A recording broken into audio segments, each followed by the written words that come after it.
tattaafachuun irra tokko taane. Shimaalee koo jarri maal barbaadu? Shimaalee koo tuttuquuf yaadu. Shimaalee koo tuffannaan isaanii. Shimaalee koo tuttuqa afaanii. Shimaalee koo hollaa dubbii feetu. Shimaalee koo yakku nama seetu. Shimaalee koo kokkee qabaniitu. Shimaalee koo lafa dirriitu. Shimaalee koo bubbultee dubbiini. Shimaalee koo jabaattee dubbiini. Shimaalee koo maaloo yabbaa qarra. Shimaalee koo daafii dorgoo firra. Shimaalee koo shimalli keencamu irra buusii ija sirra labdu. Odaa gaabbii akka nutti hin taane tattaafachuun yoona tokko taane. Odaa gaabbii akka nutti hin taane tattaafachuun yoona tokko taane.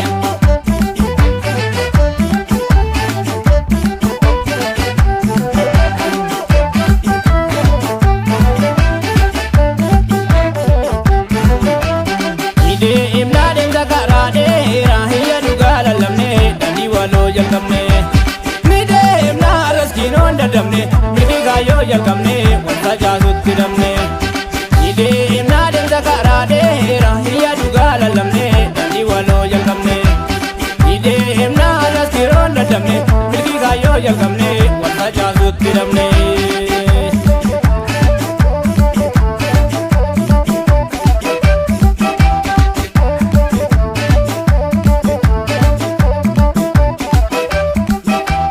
Jabana jabaan gara keessaa bokkisu gamtaan ta'anii na hundee bukkisu. Hindagatiin hirbu goota fuute biyya keef ta'ii jiraatu sooduute. Walii galee kayyoo galmaan keenya hidhiiksi naadanga biyya keenya. Qeerra jabeessi ejjennoo kaleessa kan biyya hedduu jabaan dargaggeessa.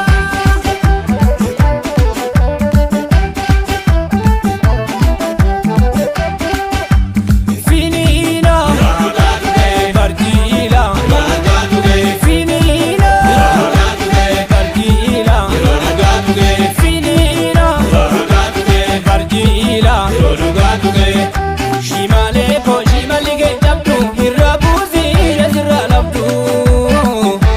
Odaa gaabbii akka nutti hin taane tattaafachuun yoona tokko taane. Odaa gaabbii akka nutti hin taane tattaafachuun yoona tokko taane. Shimaalee koo cirrachi kan nyaate.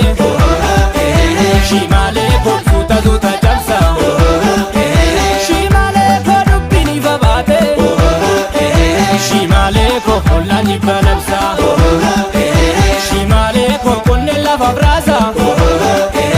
Shimaalee koo sanyii facaafanna.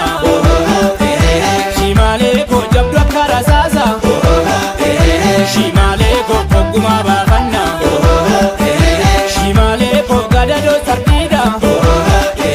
Shimaalee koo lafee dafgarmaama. Shimaalee koo didda warri siida. Shimaalee koo wal walitti dhaama.